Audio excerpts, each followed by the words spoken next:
বিসমিল্লাহির রহমানির রহিম। আসসালামু আলাইকুম। আশা করি যে যেখানে আছেন আল্লাহ তাআলার অশেষ রহমতে অনেক অনেক ভালো আছেন। আজকে আপনাদের সাথে শেয়ার করব প্রেশার কুকারে রুটি ভাজার পদ্ধতি। অনেকেই দেখছি প্রেশার কুকারে রুটি ভেজে নিচ্ছে আর অনেক ঝটপট নাকি রুটিটা তৈরি হয়ে যায়। তো আশা করি আজকের ভিডিও আপনাদের কাছে একটু হলেও ভালো লাগবে। আমি আজকে ট্রাই করছি তাই আপনাদের সাথে শেয়ার করছি। পুরো ভিডিওটা আমার সাথেই থাকবেন। প্রথমে 1 কাপ নিয়ে নিয়েছি আটা অথবা ময়দা, যে যেটা দিয়ে রুটি খান সেটাই নিয়ে নেবেন। এরপর লবণ দিয়ে দিয়েছি স্বাদ অনুযায়ী। এখন এর মধ্যে দিয়ে দিচ্ছি ফুটন্ত গরম পানি। তো হালকা গরম পানিও নিতে পারেন অথবা ফুটন্ত গরম পানিও নিতে পারেন। এইখানে আর কি যে যেভাবে রুটিটা গুলে নেন সেভাবে গুলে নেবেন। আমি ভিডিওতে যেভাবে দেখেছিলাম সেভাবেই এই ডোটা তৈরি করছি রুটি তৈরি করার। তো প্রতিদিন আমি যে রুটিটা তৈরি করি সেটা কিন্তু এইভাবে তৈরি করি না। তো যেভাবে ভিডিওতে দেখানো ছিল সেভাবেই তৈরি করছি। তা না হলে দেখা যাবে মনে মনে ভাববো যে হয়তো এইভাবে তৈরি করলে ভালো হতো। তো যাই হোক, আমি এই আটাটা গুলে নিচ্ছি রুটি খাওয়ার জন্য, কাইটা তৈরি করে নিচ্ছি। দেখতেই পাচ্ছেন এরকম আমি একটা ডো তৈরি করে নিয়েছি। এখন এখান থেকে আমি লেচি কেটে নেব। তো যে যতটুকু বড় রুটি খেতে চান সেরকমই তৈরি করে নেবেন। আমি এখানে মিডিয়াম সাইজের রুটি তৈরি করব, তাই লেচি কেটে নিয়েছি। এরপর হচ্ছে এটাকে রুটি তৈরি করে নেব। তো এই ভিডিওগুলো কিন্তু প্রতিনিয়তই সামনে আসে। প্রতিদিনই ভাবি যে ট্রাই করব। তো আজকে ভাবলাম ট্রাই করেই ফেলি। তো এই রুটিগুলো কীরকম হয় সেটাই আপনাদের সাথে শেয়ার করব। পুরো ভিডিওটার সাথে থাকবেন। আর যদি ভিডিওটা ভালো লাগে, মনে হয় একটু হলেও উপকারে আসবে, তাহলে কিন্তু লাইক কমেন্ট শেয়ার করতে ভুলবেন না। এই রকম নতুন নতুন ভিডিও পেতে চ্যানেলটিকে সাবস্ক্রাইব করে নিয়মিত পাশে থাকবেন। তো আমি রুটিটাকে বেলে নিচ্ছি। বেলে নেওয়ার পর এই রুটিটাকে ভাজতে চলে যাব চুলায়। তো চুলায় আমি প্রেশার কুকার কিন্তু অলরেডি বসিয়ে দিয়েছি। প্রেশার কুকারটা গরম করে নিয়েছি। এখন এর মধ্যে দিয়ে দিচ্ছি রুটি। প্রথমে আমি রুটিটা দিতে গিয়ে দেখেন এই অবস্থা। আমার প্রেশার কুকারটা একটু বড় সাইজের, তাই এইখানে মানে দিতে একটু সমস্যা হচ্ছিল। আর অবশ্যই সাবধানতা অবলম্বন করতে হবে। প্রেশার কুকারের যে সাইডের অংশগুলো কিন্তু হাতে লেগে ছ্যাঁকা লেগে যেতে পারে, ফোস্কা পড়ে যেতে পারে। তো এইটা অবশ্যই মাথায় রাখতে হবে যারা প্রেশার কুকারে রুটি ভাজতে যাবেন তারা। তো অনেকের প্রেশার কুকারটা আছে কি ছড়ানো থাকে, মুখের অংশটা একটু বড় থাকে, ছোট থাকে। ওইগুলোর মধ্যে এই সমস্যাটা হবে না তেমন একটা মনে হয়। তো আমার প্রেশার কুকারটা অনেকটা বড় সাইজের, অনেকটা গর্তর মতো।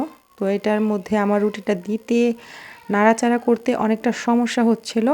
তো একবার আমি উল্টে দিয়েছি কয়েক সেকেন্ড এক পিঠ ভেজে, এরপর ঢাকনাটাকে লাগিয়ে দিলাম। কয়েক সেকেন্ড রেখে দেব, বেশি রাখবো না।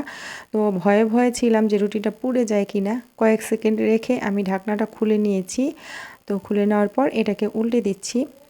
তো উল্টাতে গেলে এটা সমস্যা হচ্ছে, সুন্দরভাবে পড়ছে না। রুটিটা হয়তো একটু বড় হয়ে গেছে, পরবর্তীতে আরও একটু ছোট করে তৈরি করে দেখব। তো উল্টে দেওয়ার পর আমি এটাকে আবার কয়েক সেকেন্ড ঢেকে রাখছি। ঢেকে রাখার পরে তারপরে হচ্ছে এটাকে আমি খুলে নেব। খুলে দেখি যে রুটিটা কেমন হয়েছে। তো এটাকে আমি খুলে নিয়েছি। দেখতে পাচ্ছেন রুটিটা কিন্তু পুড়ে যায়নি, রুটিটা ঠিকঠাক আছে। এটাকে উল্টে দিচ্ছি। আর মাশাআল্লাহ রুটিটা কিন্তু হয়েছে, নষ্ট হয় নাই। তো আমি এতক্ষণ মনে ভয়ে ভয়ে ছিলাম যে রুটিটা পুড়ে যায় কিনা, খাওয়া যাবে কিনা, নষ্ট হয়ে যাবে কিনা। তো রুটিটা নষ্ট হয় নাই, রুটিটা ঠিকঠাক আছে, ভাজা হয়েছে। বাট এটা কিন্তু এতটাও সহজ নয়। আমার মনে হয় তাওয়ায় ভাজলে রুটিটা সহজ। এইখানে দিয়ে যে আমি যতক্ষণ একটা রুটি ভাজলাম ততক্ষণে আমি কিন্তু 2-3টা রুটি সেঁকে ফেলতাম তাওয়ায় হলে। তাওয়া হলে যেটা হয়, এই যে আমি দাঁড়িয়ে আছি, রুটিগুলো একবারে তৈরি করে তারপরে এই প্রেশার কুকারে ভাজতে হবে। মানে এই যে রুটিটা দিয়ে আমি উল্টে নিলাম, তারপরে আবার ঢাকনা দিয়ে দিচ্ছি, তারপর আবার ঢাকনাটা খুলে নিচ্ছি, আবার উল্টে পাল্টে দিচ্ছি। অনেকেই দেখি যে প্রেশার কুকারের যে শীষ উপরের যেইটা, এটা খুলে রাখে। তো আমিও পরবর্তী রুটিটা ভাজার সময় এভাবে একটু খুলে নিয়েছিলাম। এরপরে হচ্ছে এক পিঠ হওয়ার পর আমি উল্টে দিচ্ছি এভাবে করে। তো 2টা পদ্ধতিতেই কিন্তু রুটিটা সুন্দর হয়েছে, ভাজা হয়েছে, মানে রুটিটা নষ্ট হয়ে যায়নি। যাদের আসলে তাওয়া নেই তারা কিন্তু এই প্রেশার কুকারে ভাজতে পারেন। যাদের আমার মতো এরকম সময় নষ্ট করার মতো সময় আছে তারা ভাজতে পারেন। রুটি নষ্ট হয় না, রুটি হয়ে গেছে। তবে এটা মানে আমি রুটিটা ভাজতে গিয়ে আমার হাতের মধ্যে অনেক জায়গায় ছ্যাঁকা লেগে গেছে, তো অনেকটা কষ্ট হচ্ছিল, ফোসকা পড়ে গেছে। তো আপনারা যখন ভাজবেন একটু কিন্তু সাবধানেই রুটিটা ভাজতে যাবেন প্রেশার কুকারে। তো আমি যেটা করেছি 2টা রুটি আমি প্রেশার কুকারে ভেজে নিয়েছিলাম, তারপর তাওয়ায় ভেজে নিচ্ছি। তাওয়ায় ভাজলে যে সমস্যাটা সুবিধাটা যে তাওয়ার মধ্যে দিয়ে আমি কিন্তু যেভাবে ইচ্ছে সেভাবে আমি এটা নাড়াচাড়া করছি, উল্টে পাল্টে নিচ্ছি। আর হচ্ছে এখানে রুটিটা তাওয়ার মধ্যে দিয়ে আমি কিন্তু পরবর্তী রুটিটা বেলে নিচ্ছি। আমি যখনই মানে তাওয়ায় রুটি ভাজি তখন কিন্তু একবারে তৈরি করে নিই না, একটা করে রুটি বেলে নিই, তারপরে তাওয়ার মধ্যে দিয়ে আরেকটা রুটি বেলতে থাকি, সেদিকে একটা রুটি ভাজা হয়ে যায়। তো আমি ভাজতেও পারি আর তৈরি করতেও পারি। তো যাই হোক, আমার মনে হয় তাওয়ায় তৈরি করাটাই ভালো। প্রেশার কুকারে সময় বাঁচাতে গিয়ে অনেকটা আমার সময় নষ্ট হয়ে গেল, আর হচ্ছে হাতে ছ্যাঁকা লেগেছে, এটা হচ্ছে বড় কথা। তো যাই হোক, রুটি নষ্ট হয় নাই, রুটি কিন্তু সুন্দরই হয়েছে। আর আমি এই তাওয়ার মধ্যে ভাজাটাই ভালো মনে করি।